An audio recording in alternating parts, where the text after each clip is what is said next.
Hi everyone, എല്ലാവർക്കും അടുത്തറിയാമിൻ്റെ പുതിയൊരു സെഗ്മെൻറ്റിലേക്ക് സ്വാഗതം. ഇന്ന് ഞാനുള്ളത് തൃശ്ശൂരുള്ള ലിവ ഹോം ലിഫ്റ്റ്സിലാണ്. നമ്മൾ നോർമൽ ലിഫ്റ്റ്സ് ഒക്കെ എല്ലാവരും കണ്ടിട്ടുണ്ടാവും, പക്ഷേ കുറച്ചുകൂടി അഡ്വാൻസ്ഡ് ആയിട്ട് ഹൈഡ്രോളിക് ലിഫ്റ്റ്സിനെ പറ്റിയിട്ട് കേട്ടിട്ടുണ്ടോ?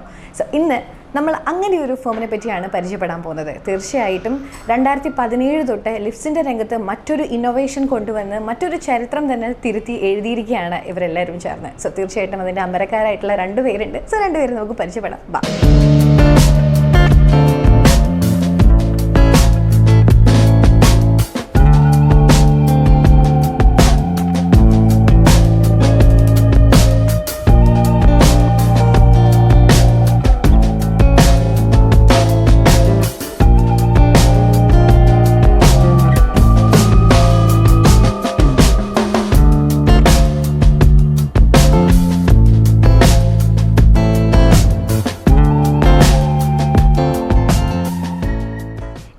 പരിചയപ്പെടാൻ വേണ്ടി പോകുന്നത് ലിവ ഹോം ലിഫ്റ്റ്സിൻ്റെ ഫൗണ്ടറും ചെയർമാനും കൂടിയായ സുരേഷ് ബാബു സാറിനെയാണ്. സാറെ നമുക്ക് പ്രോഗ്രാമിലേക്ക് വെൽക്കം ചെയ്യാം. Welcome sir. തീർച്ചയായിട്ടും 2017 ആ ഒരു കാലഘട്ടം തൊട്ട് നമ്മുടെ ലിഫ്റ്റ്സിൻ്റെ ഇടയിൽ, അല്ലെങ്കിൽ പ്രത്യേകിച്ച് ഹോം ലിഫ്റ്റ്സിൻ്റെ ഇടയിൽ പുതിയൊരു ഇന്നോവേഷൻ തന്നെ കൊണ്ടുവന്നിരിക്കുകയാണ്. ആൻഡ് ഇത്രയും വർഷങ്ങളായിട്ട് അതിൻ്റെ ഒരു ജേർണി എങ്ങനെയാണ്, അല്ലെങ്കിൽ എന്തായിരുന്നു സാറിൻ്റെ ഒരു തോട്ട് ഫസ്റ്റ് ഇതിനെപ്പറ്റി? ഈ 2018 ഹോം ലിഫ്റ്റ്സ് എന്ന കാറ്റഗറി ഒന്നും ശരിക്കും വെച്ചാൽ നമ്മുടെ നാട്ടിലൊന്നും ഉണ്ടായിരുന്നില്ല. വലിയ കമേഴ്ഷ്യൽ ലിഫ്റ്റ്സുകൾ മാത്രമേ ഉണ്ടായിരുന്നുള്ളൂ ഇവിടെ. അപ്പോൾ വലിയ വലിയ കമ്പനീസ്, ഓട്ടീസ്, ജോൺസൺ, അങ്ങനെ വലിയ വലിയ കമ്പനീസ് ഉള്ളൂ. നമ്മളതിൻ്റെ ഇടയിൽ സത്യം പറഞ്ഞത് ഞാൻ സ്റ്റാർട്ട് ചെയ്തത്, ഞാൻ എൻ്റെ വീട് കൺസ്ട്രക്ഷൻ ചെയ്യുന്ന സ്റ്റേജിൽ ഒരു 2014-15 ഞാൻ കൺസ്ട്രക്ഷൻ ചെയ്തത്. അപ്പോൾ ആ സമയത്ത് എനിക്ക് റെഫറൻസിന് വേണ്ടിയിട്ട് പല വീടുകളിലും ഞാൻ പോയിട്ടുണ്ട്. അപ്പോൾ പല വീടുകളിലും മേലെ കയറാൻ ബുദ്ധിമുട്ടുള്ള ആൾക്കാരെ ഞാൻ കണ്ടിരിക്കുന്നത്, പ്രത്യേകിച്ച് ഏജ്ഡ് ആയിട്ടുള്ള ആൾക്കാരെ ഞാൻ കണ്ടിരുന്നത്. അപ്പോൾ എന്തുകൊണ്ടാണ് മേലെ കയറാത്തതെന്നുള്ളത് എനിക്കും വീട് പണിതപ്പോൾ എനിക്കും പേടിയായി തുടങ്ങി. കാരണം നമുക്കും ഒരു 2 ഫ്ലോർസ് പണിയുമ്പോൾ, G+1 വീട് പണിയുമ്പോൾ അല്ലെങ്കിൽ G+2 വീട് പണിയുമ്പോൾ ആൾക്ക് മേലെ കയറാനുള്ള ബുദ്ധിമുട്ടുകൾ കണക്കാക്കിയപ്പോൾ നമുക്ക് ഇതിനു വേണ്ടി എന്ത് ചെയ്യാം എന്നുള്ള ഒരു കൺസെപ്റ്റിൽ നിന്ന് വന്നത്. മാത്രമല്ല ഞാൻ മെഷീൻ മാനുഫാക്ചറിങ്, ഫാബ്രിക്കേഷനിൽ വർക്ക് ചെയ്തിട്ടുള്ള ആളാണ്. ഞാൻ ബേസിക്കലി മെക്കാനിക്കൽ എഞ്ചിനീയറാണ്. അപ്പോൾ ഒരുപാട് വർഷം ഞാൻ ഗൾഫിലുണ്ടായിരുന്നു.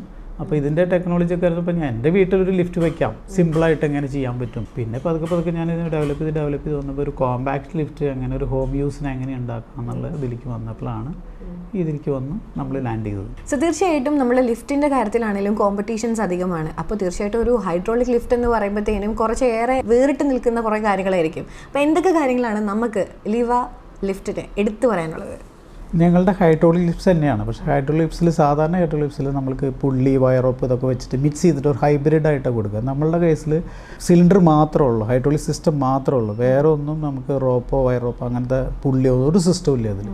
അപ്പോൾ അതുകൊണ്ട് തന്നെ ഇത് മെയിൻ്റനൻസ് എന്ന് പറഞ്ഞാൽ ഇതിന് ഉപയോഗിക്കുന്ന റെയിലിൽ ഓയിലോ ലൂബ്രിക്കേഷനോ ഒന്നും ആവശ്യമില്ലാത്തതാണ്. അതുകൊണ്ട് തന്നെ ഇതിന് നമുക്ക് മെയിൻ്റനൻസ് ഫ്രീ ആണ്. പിന്നെ നമുക്കിതിന് പിറ്റ്, മെഷീൻ റൂം, അതുമാതിരി ഹെഡ് റൂം ഒന്നും ആവശ്യമില്ലാത്ത ഒരു ടൈപ്പാണ്. പഴയ വീടുകളിലും പുതിയ വീടുകളിലും വയ്ക്കാവുന്ന ഒരു സിസ്റ്റമാണത്. പഴയ വീടുകളിലാണ് ഏറ്റവും ആപ്റ്റ്. ഇപ്പോൾ വീടിനെ ഡിസ്റ്റർബ് ചെയ്യാത്ത, അവർ വീട്ടുകാർക്ക് ഡിസ്റ്റർബ് ചെയ്യാത്ത രീതിയിൽ നമുക്ക് പെട്ടെന്ന് 36 hours കൊണ്ട് നമുക്ക് ഇൻസ്റ്റാൾ ചെയ്യാവുന്ന ഒരു കൺസെപ്റ്റാണ് ചെയ്തത്. സിവിൽ വർക്കെന്ന് വളരെ മിനിമം സിവിൽ വർക്കാണ് വരുന്നുള്ളത്. അതിനേക്ക് മറ്റുള്ള ലിഫ്റ്റ്സിനെ കമ്പയർ ചെയ്യുമ്പോൾ അവർക്ക് oil, periodical maintenance, oil, grease, lubrication ഇതൊക്കെ ഉണ്ടാവും. നമ്മളുടെ കേസിലില്ല. നമ്മളിപ്പോൾ ഇതിന് 2 years ഫുൾ വാറണ്ടി കൊടുക്കുന്നുണ്ട്. അതുകൂടാതെ 5 years മോട്ടറിന് പമ്പിനും വാറണ്ടി കൊടുക്കുന്നുണ്ട് നമ്മൾ. അപ്പോൾ അതുകൊണ്ട് തന്നെ ഇപ്പോൾ സാധാരണ ഇതിന് മെയിൻ്റനൻസ് വളരെ കുറവാണ്. എന്നാലും ആൾക്കാർ AMC ചോദിച്ച് വരാറുണ്ട്. പക്ഷേ AMC നമ്മൾ ഇൻട്രൊഡ്യൂസ് തന്നെ ഇപ്പോൾ അടുത്തിടെയാണ് AMC ഇൻട്രൊഡ്യൂസ് ചെയ്തത്. അപ്പം പ്യുവർലി മെയിൻ്റനൻസ് ഫ്രീ ആണ് ഈ ലിഫ്റ്റ്. സോ തീർച്ചയായിട്ടും ബാക്കിയുള്ള ലിഫ്റ്റ്സ് ഒക്കെ നോക്കുമ്പോൾ അതിനുവേണ്ടി ഒരു പ്രത്യേക റൂം, നേരത്തെ പറഞ്ഞതുപോലെ തന്നെ അപ്പോൾ ഒരു സ്പേസ് തന്നെ അതിന് വേണ്ടിയിട്ട് പോവുകയാണ്. പക്ഷേ ഇപ്പം നമ്മൾ ഈ ഒരു ഡെമോൺസ്ട്രേഷൻ കാണുമ്പോൾ തന്നെ ആ ഒരു സ്പേസ് കംപ്ലീറ്റ് ആയിട്ട് നമുക്ക് യൂട്ടിലൈസ് ചെയ്യാൻ പറ്റുന്നു. അപ്പോൾ ഈ ഒരു ഇന്നോവേഷൻ അല്ലെങ്കിൽ ആ ഒരു കാര്യങ്ങളൊക്കെ ഇംപ്ലിമെൻറ്റ് ചെയ്യാൻ നേരത്തെ ആദ്യം കുറച്ച് ഡിഫിക്കൽട്ടി ഉണ്ടായിരുന്നു. ഇപ്പം എങ്ങനെയാണ് നമ്മുടെ കസ്റ്റമേഴ്സ് അതിനെ ഏറ്റെടുക്കുന്നത്? ഇതിന് നമുക്ക് ഏരിയ എന്ന് പറഞ്ഞാൽ മിനിമം ഏരിയ ആവശ്യമുള്ളൂ. അതായത് 1 meter 1.2 meter ആണ് ഇതിൻ്റെ കട്ടിങ് ഏരിയ. നമ്മുടെ ക്യാബിനെ സംബന്ധിച്ച് നോക്കുമ്പോൾ 3 into 2.5 feet square feet area ഉണ്ട്. അതായത് ഓൾമോസ്റ്റ് ഒരു 8 square feet ഏരിയ ആണ് നമുക്ക് എടുക്കുന്നുള്ളൂ. അപ്പോൾ ലിഫ്റ്റ്സ് ഇൻസ്റ്റാൾ ചെയ്ത് കഴിഞ്ഞാൽ നമുക്ക് ആ ലിഫ്റ്റ് ഇൻസ്റ്റാൾ ചെയ്ത സ്ഥലം തന്നെ നമുക്ക് യൂട്ടിലൈസ് ചെയ്യാം. അത് മേലേക്ക് കൊണ്ടിട്ട് കഴിഞ്ഞാൽ നമുക്ക് താഴെ യൂട്ടിലൈസ് ചെയ്യാം, തിരിച്ച് താഴെ കൊണ്ടിട്ടാലും മേലെ യൂട്ടിലൈസ് ചെയ്യാം. ഏരിയ അധികം കവർ ചെയ്യുന്നില്ല. മിനിമം സ്പേസ്, അത്രയും മിനിമം സ്പേസിൽ ആരും ഇവിടെ ഇന്ത്യയിൽ ആരും ഉണ്ടാക്കുന്നില്ല. മാത്രമല്ല നമുക്ക് അവൈലബിൾ സൈസ് അനുസരിച്ച് കസ്റ്റമൈസ് ചെയ്യാനും നമുക്ക് സാധിക്കും. ഒരു വീട്ടിൽ വേണമെന്ന് വെച്ചാൽ നമുക്ക് അങ്ങനെ അപ്പോൾ അവരുടെ വീട്ടിൽ തീരെ ഏരിയയില്ല. അപ്പോൾ നമുക്ക് അതും ചെയ്യാൻ പറ്റും. ഈവൻ ഇനി വോൾ വേണം, ഒരു വോൾ മൗണ്ടിങ് സ്ട്രക്ചറാണ് ഇതിൻ്റെ. ഇനി വോൾ ഇല്ലെങ്കിൽ തന്നെ നമുക്ക് സ്റ്റെയർ കേസിൻ്റെ ഇടയിലും സറൗണ്ട് സി ഷേപ്പിലുള്ള സ്റ്റെയർ കേസ്, എൽ ഷേപ്പിലുള്ള സ്റ്റെയർ കേസോ അതിൻ്റെ ഉള്ളിലും നമുക്ക് വിത്തൗട്ട് വാളിലും നമുക്ക് പിന്നെ വയ്ക്കാൻ സാധിക്കുന്ന ഒരു തരം എക്യുപ്മെൻ്റാണത്. വളരെ സിമ്പിളായിട്ട് ചെയ്യാവുന്ന, എല്ലാവർക്കും ചെയ്യാവുന്ന ഒരു എക്യുപ്മെൻ്റാണ് നമ്മൾ ഇറക്കിക്കൊണ്ടിരിക്കുന്നത്. അപ്പോൾ കസ്റ്റമൈസേഷൻ മാത്രമല്ല, നമുക്കിതിൻ്റെ കൂടെ വീൽ ചെയർ ലിഫ്റ്റ്, ഒരു വീൽ ചെയറും ഒരാൾക്ക് കയറാവുന്ന ലിഫ്റ്റ്സുകളും നമ്മൾ ഇതിൻ്റെ ഉണ്ടാകുന്നത്. അപ്പോൾ ഇതിനെ ഫോൾഡിങ് ഡോർസ് വെച്ചിട്ടാണ് ചെയ്യുക. സാധാരണ ഇതിന് മാനുവൽ ഡോസും ഫോൾഡിങ് ഡോസാണ് നമ്മൾ കൊടുക്കുക. അപ്പോൾ ഈ മാനുവൽ ഡോസ് കൊടുക്കാൻ കാരണം എന്താണെന്ന് വെച്ചാൽ എന്തെങ്കിലും ഇഷ്യൂ വന്നു കഴിഞ്ഞാൽ നമുക്ക് ആൾക്കാർ പാനിക് ആവാതിരിക്കാൻ വേണ്ടിയിട്ടാണ് നമ്മൾ അങ്ങനത്തെ ഒരു ഡോർസ് കൊടുക്കുന്നത്. ശരിക്കും നമുക്ക് ലൈസൻസിൽ അങ്ങനെ ഒരു ഹോം യൂസിനുള്ള ലൈസൻസിൽ എപ്പോഴും മാനുവൽ ഡോർസാണ് നല്ലത്.